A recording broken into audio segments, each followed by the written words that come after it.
morning everyone and welcome to the class of chemistry. So students, today the topic with which we are going to start our lecture is MOT, that is the molecular orbital theory. Till now we have studied about different theories.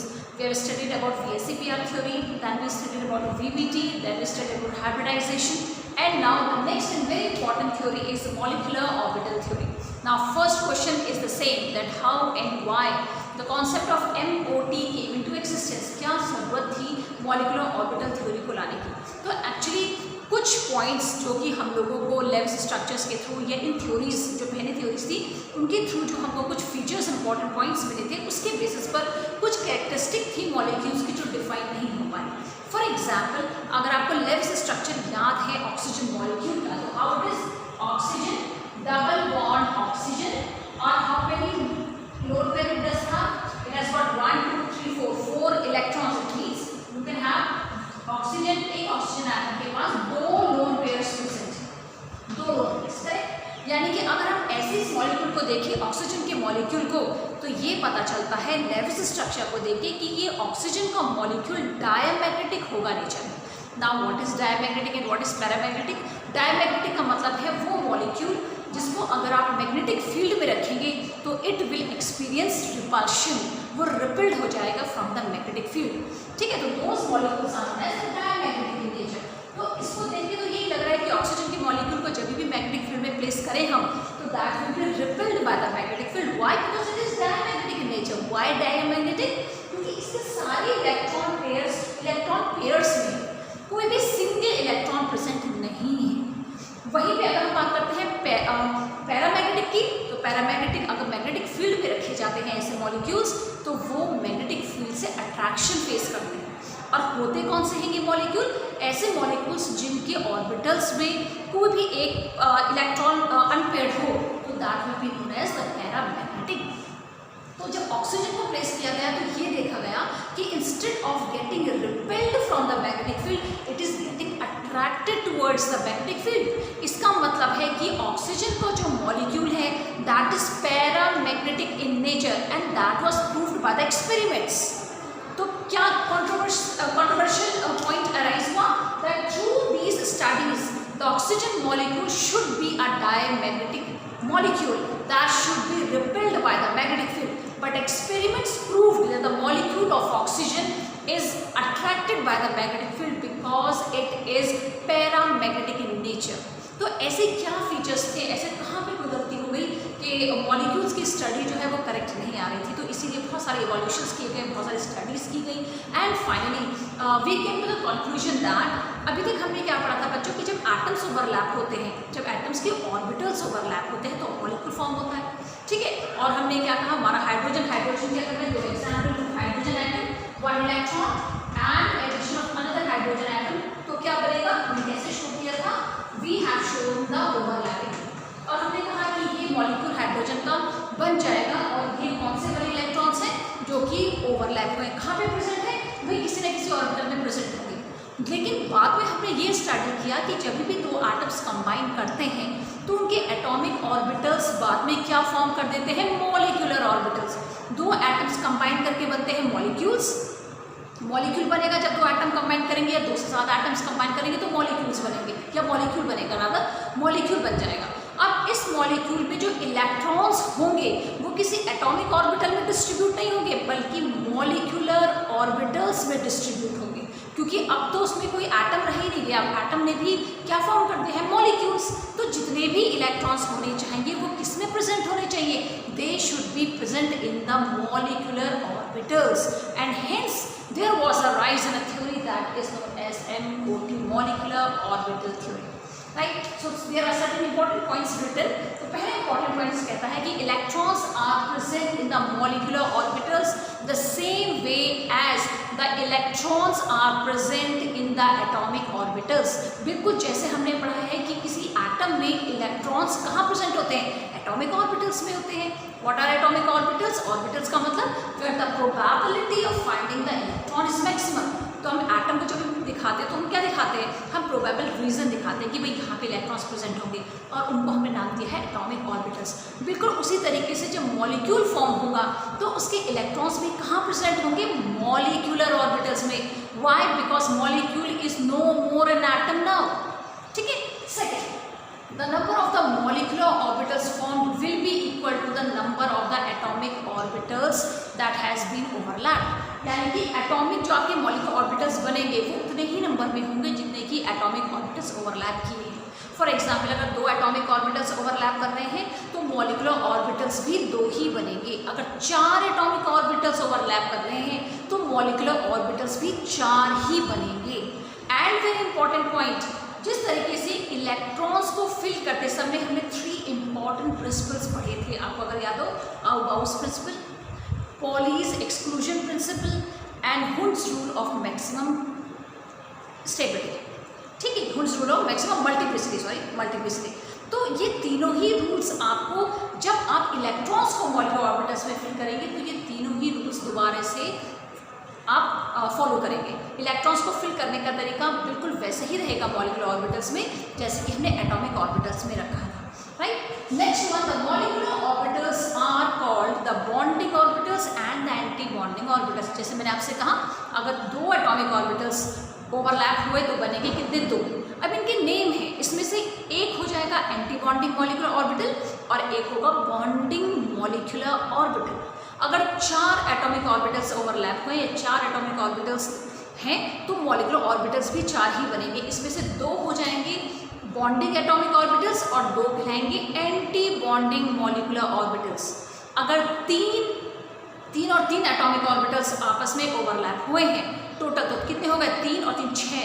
तो atomic orbitals 6 अगर infuse हो रहे हैं तो बनेंगे भी 6 molecular orbitals, जिसमें से अगेन 3 होंगे बॉन्डिंग वाले और 3 होंगे एंटी बॉन्डिंग मॉलिक्यूलर ऑर्बिटल्स. तो I hope it's clear to you.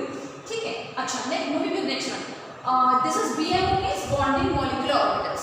Bonding molecular orbitals have lower energy, hence greater stability. This is very important point that will be explain later in the video. जब भी हमारे पास, मैंने आपसे कहा, 2 तरीके के molecular bonding orbitals बनेंगे, anti bonding and bonding. ठीक है. मॉलिक्यूलर ऑर्बिटल्स कितने टाइप के हैं? 2 टाइप के, बॉन्डिंग वाले और नॉन बॉन्डिंग वाले. अब मैंने कहा आपसे bonding molecular orbitals, it means these are the orbitals which favour the formation of a molecule. और इन मॉलिक्यूलर ऑर्बिटल्स की जो एनर्जी है वो एंटी बॉन्डिंग मॉलिक्यूलर ऑर्बिटल्स की एनर्जी से कम होती है. तो यानी कि अगर किसी भी मॉलिक्यूल में इलेक्ट्रॉन्स बॉन्डिंग मॉलिक्यूलर ऑर्बिटल्स में प्रेजेंट हैं तो उस मॉलिक्यूल की जो स्टेबिलिटी होगी वो ज़्यादा होगी और एनर्जी कम होगी. वहीं पे अगर किसी भी मॉलिक्यूल में number of electrons anti bonding molecular orbitals में ज़्यादा हैं तो that means higher energy and less stability. So what नाम से ही पता है, बॉन्डिंग मॉलिक्यूलर ऑर्बिटल्स यानी कि वो ऑर्बिटल्स जो बॉन्डिंग को फेवर करेगा, यानी कि they will have more stability and lesser energy. Anti bonding यानी कि ऐसे ऑर्बिटल्स जो बॉन्डिंग को फेवर ही नहीं करना चाह रहे, नाम से ही क्लियर हो जाएगा. इट मीन्स इन ऑर्बिटल्स की एनर्जी ज़्यादा होगी और स्टेबिलिटी कम होगी. ठीक है. Okay, now moving to next one. MOT is based on de Broglie model, Heisenberg uncertainty principle and Schrödinger wave equation. Very very important point. अगर आपको याद हो तो हमने डी ब्रोगली प्रिंसिपल पढ़ा था. ठीक है. और हमने हाइजेनबर्ग अनसर्टेनिटी प्रिंसिपल भी पढ़ा था. डी ब्रोगली ने हमें क्या बताया था कि जब भी इलेक्ट्रॉन का वेव कैरेक्टर भी है और पार्टिकल कैरेक्टर भी है. और अगर हम देखें कि इलेक्ट्रॉन एटम में कैसे प्रेजेंट होता है तो it is present in the form of A wave. तो अगर आपको याद हो तो शायद आपकी बुक में डायग्राम लिख लो कि अगर ये ऑर्बिटल है तो इलेक्ट्रॉन जो है एक वेव के फॉर्म में ट्रेवल करता है. ठीक है. It always travel in the form of a wave. तो हमने क्या कहा है, एटम में इलेक्ट्रॉन वेव कैरेक्टर शो करता है. That was given by de Broglie कि जो इलेक्ट्रॉन है it can show both the particle as well as the wave character. But whenever electron is moving और माइक्रोस्कोपिक पार्टिकल जब भी move करता है तो उससे एक वेव एसोसिएट हो जाती है. आपको याद होगा कि मैंने पढ़ाया था. Then coming to the Heisenberg uncertainty principle that says that all the microscopic particles, if we are studying them, then at the same time we cannot locate their position as well as their momentum. At the same time हम किसी भी microscopic particle का momentum और उसकी place को एक साथ कभी भी, या फिर आपको वेलोसिटी या फिर उसकी पोजीशन, तो that what ever you like, momentum या पोजीशन एंड क्या कहा मैंने आपको, वेलोसिटी, एक समय पर हम उनकी दोनों एक साथ एक्यूरेसी के साथ कैलकुलेट नहीं कर सकते. and then we came to the conclusion and we gave the Schrödinger wave equation आई, जिसने एक डायग्राम आपको दिया था और हमने फिर एज्यूम किया था, अगर आपको याद हो तो हमने क्या कहा था कि अगर इलेक्ट्रॉन्स जो हैं वो मॉलिक्यूल इलेक्ट्रॉन्स अगर एटॉमिक ऑर्बिटल्स में वेव फॉर्म में चल रहे हैं और अगर हम इसी वेव को एक वेव फंक्शन का नाम दे दें तो हमने क्या कहा था, अगर आपको याद हो, जो वेव ये चल रहा है electron in the form of a wave, और हमने कहा था this is known as the amplitude और इसको हमने रिप्रेजेंट किया था साई से, दिस इज साई, ठीक है, ये क्या हुआ एम्पलीट्यूड। और वही अगर हमें कहा हम साई का स्क्वायर कर दें तो हमें क्या मिलेगा, प्रोबेबल एरिया या probable region where the presence of electron can be maximum.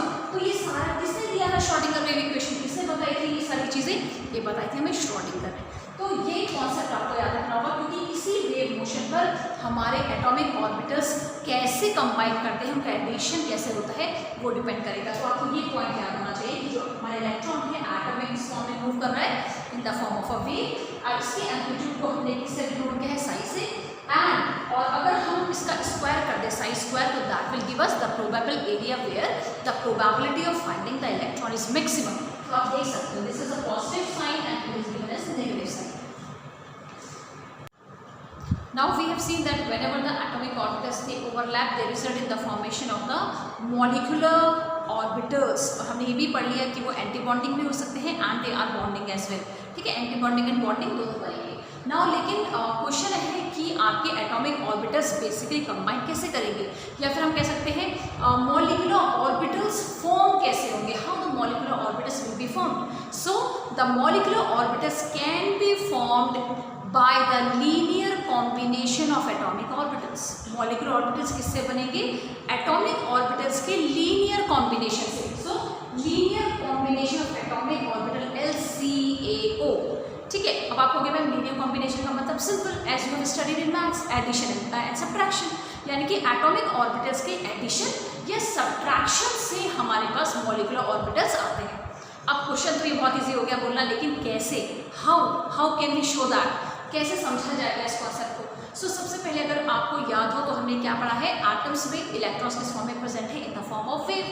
तो अगर हम ये एज्यूम करें कि जब दो ऑर्बिटल्स आ रहे हैं तो ऑर्बिटल्स में क्या होगा, इलेक्ट्रॉन, तो इलेक्ट्रॉन ही तो पेयर अप होंगे ना और एटॉमिक ऑर्बिटल्स के, तो इलेक्ट्रॉन एटम में किस फॉर्म में प्रेजेंट होता है, इन the form of a wave. तो आप इमेजिन कर सकते हैं कि इलेक्ट्रॉन को पार्टिकल नहीं सोचना है, क्या सोचना है, वेव।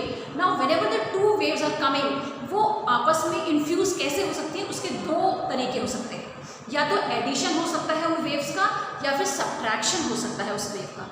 और इसी एडिशन ऑफ द वेव्स को हमने नाम दिया है इंटरफेरेंस, जो कि फिजिक्स का टॉपिक है, लेकिन यहाँ पे हम थोड़ा सा ओवरव्यू लेंगे। So what is interference, basically the combining of the waves is known as interference. और यहाँ पे हमारा वेव क्या डिनोट कर रहा है, इलेक्ट्रॉन्स। सो हम देख लेते हैं कि जब भी दो वेव्स आएंगी तो हमारे पास एडिशन और सब्ट्रैक्शन में कैसे मॉलिक्यूलर ऑर्बिटल्स फॉर्म होंगे। So I am taking the first one. Now ये मैंने एक इलेक्ट्रॉन दिखा दिया है जो कि वेव फॉर्म में ट्रैवल कर रहा है, ऑलरेडी नो दैट, ठीक है। अब ये दूसरा वाला इलेक्ट्रॉन आ गया। नाउ अगर ये दोनों वेव आपस में आके ऐड हो जाती हैं, अगर इनका सेम फेस हुआ तो क्या होगा, आपको एक मिलेगी वेव जिसका एम्पलीट्यूड बहुत ज़्यादा हो जाएगा। यानी कि अगर ये psi1 है एंड दिस इज psi2, तो ये जो बनेगा इसको और ऊंचा समझिएगा बच्चों, ये और ऊंचा जाएगा, तो ये कितना हो जाएगा, psi1 प्लस psi2। अब आप देख सकते हो यहाँ पर जो प्रोबेबिलिटी थी इलेक्ट्रॉन को फाइंड करने की, यहाँ पे मॉलिक्यूलर फॉर्म होने पर, मॉलिक्यूल के बनने पर ये प्रोबेबिलिटी डबल हो गई या इन दोनों के एडिशन में चली गई। Now you can see that here the probability of finding the electron is maximum. और ऐसे मॉलिक्यूलर ऑर्बिटल्स जो कि एडिशन ऑफ वेव्स के थ्रू बनते हैं उनको हम नाम देते हैं बॉन्डिंग मॉलिक्यूलर ऑर्बिटल्स।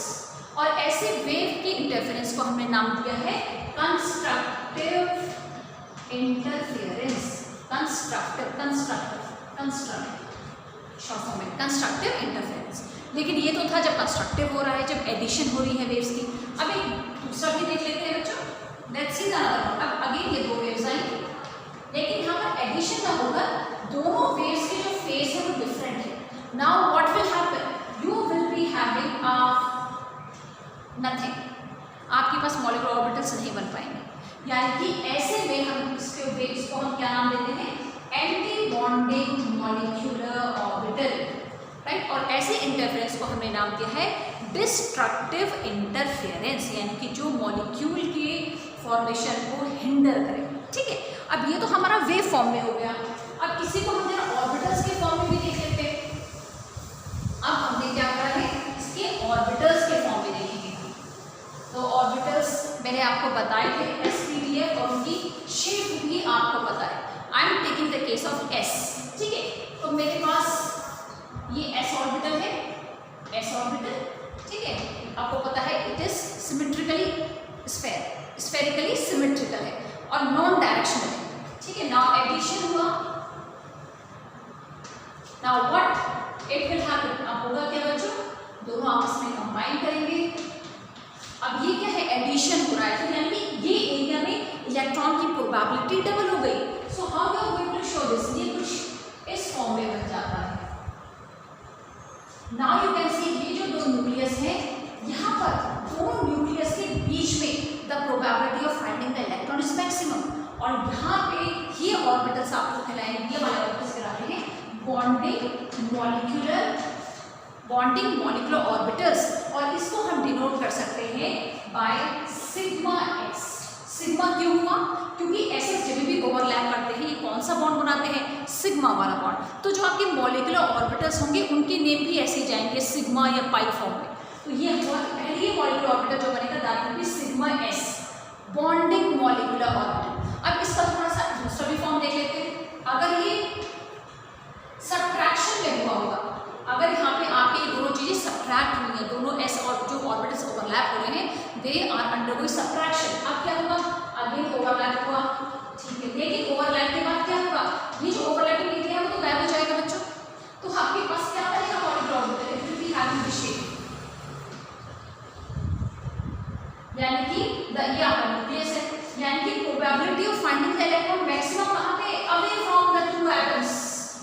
जो दो एटम्स हैं आपके, उनके न्यूक्लियस से पीछे है प्रोबेबिलिटी, तो इलेक्ट्रॉन्स तो इन्फ्यूज ही नहीं हो रहे।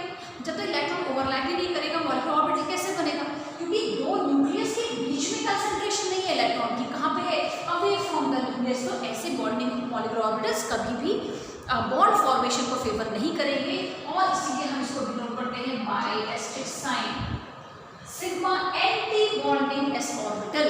सो इसका नाम हो जाएगा एंटी बॉन्डिंग मॉलिक्यूलर ऑर्बिटल। और इस तरीके के इंटरफेरेंस को हमने नाम दिया था, क्या दिया था, destructive interference. So you can see कि हमने क्यों कहा कि बॉन्डिंग मॉलिक्यूलर ऑर्बिटल्स फेवर करते हैं बॉन्डिंग को, और anti bonding molecular orbitals favour नहीं करते बॉन्डिंग को। क्यों नहीं करते, क्योंकि उनकी जो इलेक्ट्रॉन का कंसंट्रेशन है that is more away from the nucleus, ठीक है। और यहाँ पर आपको एक क्या मिलेगा, नोडल प्लेन मिलेगा, where the probability of finding the electron is 0। तो क्वेश्चन पूछ सकते हैं कि in sigma anti bonding S orbital the probability of finding the electron 0 या फिर नोडल एरिया इसमें कितने होंगे, तो you can give the answer is 1, ठीक है। एक और देख लेते हैं P वाला, एक और देख लेते हैं that what will happen if the p orbitals they are overlap, ठीक है।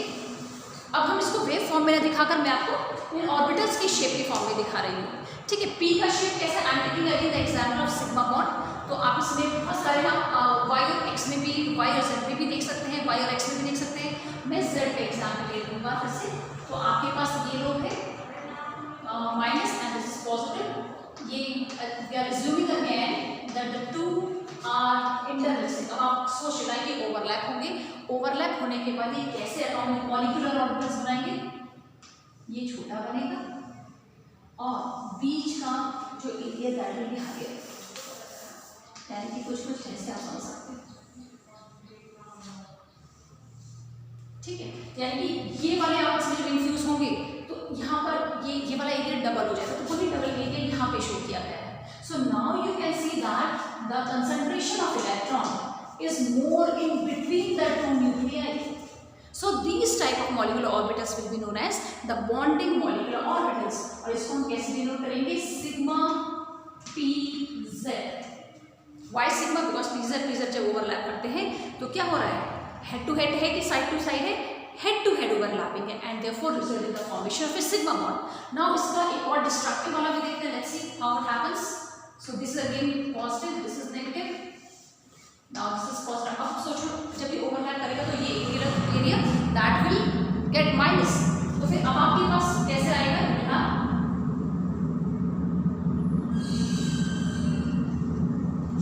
अब आपके पास इस तरीके के मॉलिक्यूलर ऑर्बिटल्स बनेंगे. Now you can see इसको फिर हमने नाम क्या दिया है? Sigma asterisk PZ. Asterisk क्यों है? Because now it is an anti-bonding molecular orbital. Why? Because जो आपका concentration है इलेक्ट्रॉन्स का वो दोनों के न्यूक्लियस से दूर है. यहाँ पे concentration आ गया. It is away from the nucleus. और अगर concentration यहाँ पे आता तो उसने bonding को favor करना था, लेकिन इलेक्ट्रॉन्स तो बिल्कुल पीछे चले गए. And you can have again how many nodal area? कितने nodal area अगर आपको यहाँ पे दिख रहे हैं, अगर आप मुझे बता सकते हैं. एक तो ये है क्लियर, एक ये वाला पॉइंट है बच्चों, और एक इन दोनों के बीच वाला ये वाला पॉइंट है. सो इन सिग्मा एस्ट्रिक यानी कि sigma anti bonding PZ orbitals we can have 3 nodal planes where the probability of finding the electron is 0. इसीलिए ऐसे जब भी एटॉमिक ऑर्बिटल्स ओवरलैप होंगे जहाँ पर कि डिस्ट्रक्टिव इंटरफेरेंस हो रहा है, कंस्ट्रक्टिव नहीं हो रहा, वहाँ पे probability of finding the electron become very less between the two nuclei, and hence such type of molecular orbitals are known as anti bonding molecular orbitals. ये सब इसलिए दिखाया मैंने आपको ताकि आपको पता चले कॉन्सेप्ट कि हमने एंटी बॉन्डिंग मॉलिक्यूलर ऑर्बिटल्स को क्यों कहा कि ये कभी भी बॉन्डिंग को फेवर नहीं करेंगे, या फिर अगर यहाँ पे इलेक्ट्रॉन ज़्यादा होंगे तो फिर वो बॉन्ड फॉर्मेशन को फेवर नहीं होगा, या फिर ऐसा मॉलिक्यूल नहीं बनेगा. So this is the whole explanation regarding the MOT, that is molecular orbital theory. Right? Now we will be seeing that how we have to see that whether a particular molecule is stable है कि नहीं है, molecule बन रहा है कि नहीं बन रहा है. ठीक है, तो यहाँ पर जैसे कि हमने एटॉमिक ऑर्बिटल्स में अगर आपको याद हो तो हमने बात किसकी करी थी? S, P, P, F हमारे पास ये सबस्टेंस थे और इनके ऑर्बिटल्स थे. लेकिन जब हम मॉलिक्यूलर ऑर्बिटल्स पढ़ेंगे तो उनके मॉलिक्यूलर ऑर्बिटल्स का नेम किस फॉर्म में लिखा जाएगा? सिग्मा, सिग्मा एंटी बॉन्डिंग, पाई एंटी बॉन्डिंग, इस फॉर्म में लिखा जाएगा. ठीक है, तो वो मैं आपको बताऊंगी. We will see them in the next. Now as we have seen that the atom contains the electron in its orbital and we can write the electronic configuration for an atom. हमने बहुत सारे atomic orbitals की configurations लिखी है, लेकिन जब molecule form होता है then also the electrons are distributed in the different molecular orbitals, and then also we are able to write the molecular electronic configuration of the molecule. हम molecule के लिए भी electronic configuration लिख सकते हैं, लेकिन अगर आप कंपेयर करें hybridization या और बाकी थ्योरी से तो हम किसी में भी हमें ये नहीं पता चल पाया था कि जब मॉलिक्यूल फॉर्म होता है तो उसमें इलेक्ट्रॉन्स किस तरीके से डिस्ट्रीब्यूट होते हैं, या फिर हमने कभी भी इससे पहले MOT से पहले मॉलिक्यूल की कोई भी इलेक्ट्रॉनिक कॉन्फ़िगरेशन नहीं पड़ी थी. So this is a unique you can say a method by which you can even calculate or you can even write the electronic configuration of the molecule, and thus you can have a lot of information regarding the molecule. जिस तरीके से एक atom के electronic configuration से हम उस atom के बारे में बहुत सारी चीज़ें पता कर सकते हैं, उसी तरीके से हम MOT के थ्रू मॉलिक्यूल की इलेक्ट्रॉनिक कॉन्फ़िगरेशन लिखकर भी उस मॉलिक्यूल के बारे में बहुत कुछ पता कर सकते हैं. एंड क्या पता कर सकते हैं? We are going to see that. So the first one is the stability of the molecule. So हमने क्या कहा? If we are able to see the electronic configuration of a molecule then we can predict whether the molecule will be form और it will not be form, whether the molecule will be stable और it will not be. So इसके लिए आपको क्या करना है? Number of electrons in the bonding molecular orbitals and number of electrons in the anti-bonding molecular orbitals को calculate करना है. अब number of electrons in the bonding molecular orbitals will be more than the number of electrons in the anti-bonding molecular orbital. So that time the molecule will be formed. Molecule will be formed. Now if the number of electrons in the bonding molecular orbital it is less as compared to the number of electrons in the anti-bonding molecular orbitals, then what we say that the molecule will not be formed. So n क्या represent कर रहा है यहाँ पे? Number of electrons. Bonding molecular orbital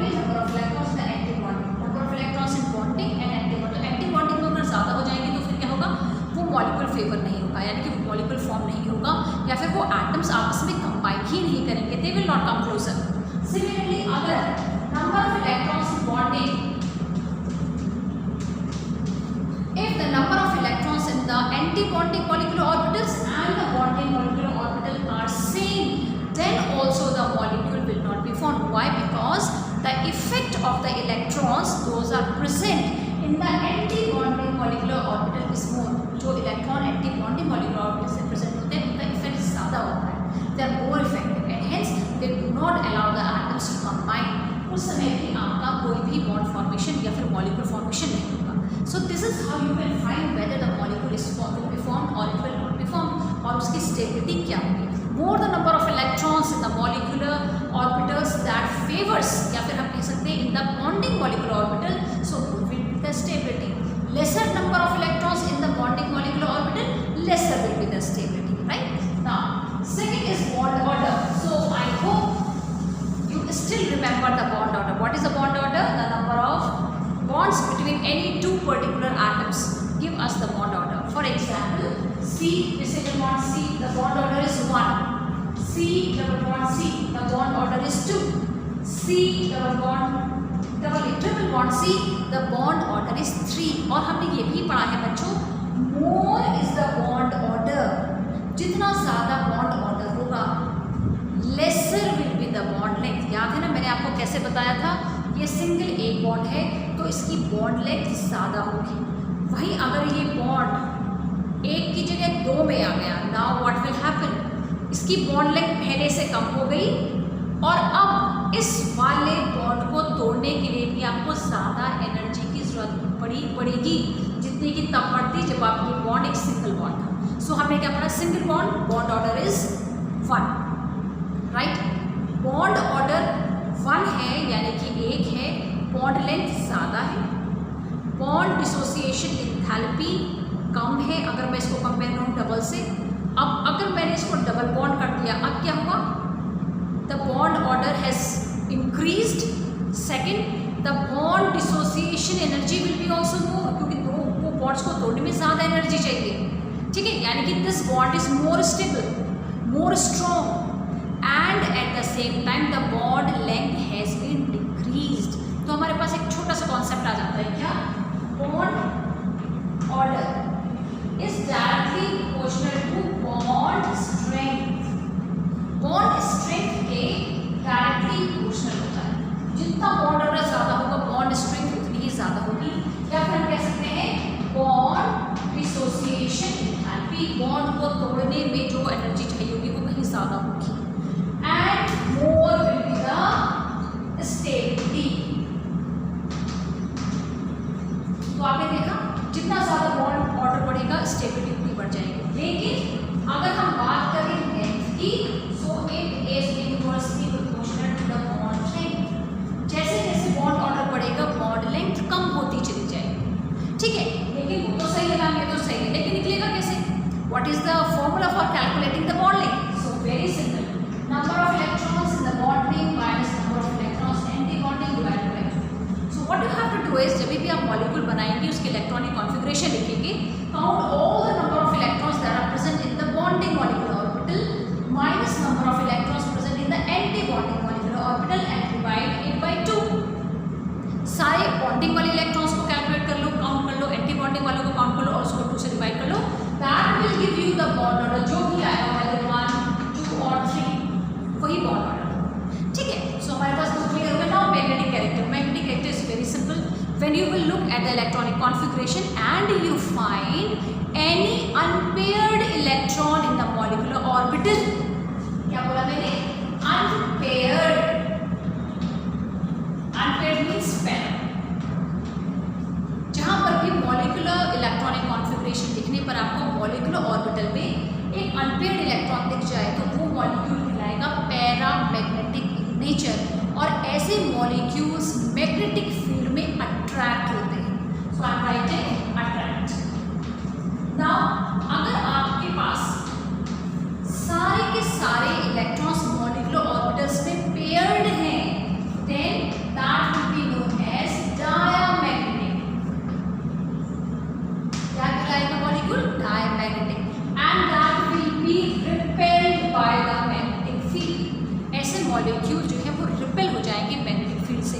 सो ये दो important point है क्योंकि क्वेश्चन में पूछा जाता है find out the bond length, the bond order, bond strength बताइए। कंपैरेटिव स्टडी होती है, दो अलग अलग एटम्स दे दिए जाएंगे या फिर एक ही मॉलिक्यूल में उसके आयंस अलग अलग दे दिए जाएंगे और पूछा जाएगा इसका मैग्नेटिक कैरेक्टर क्या है, इसका बॉन्ड दोनों को बॉन्ड इंक्रीजिंग या डिक्रीजिंग बॉन्ड लेंथ या बॉन्ड ऑर्डर या फिर बॉन्ड स्ट्रेंथ में अरेंज कीजिए। तो दिस इज वेरी वेरी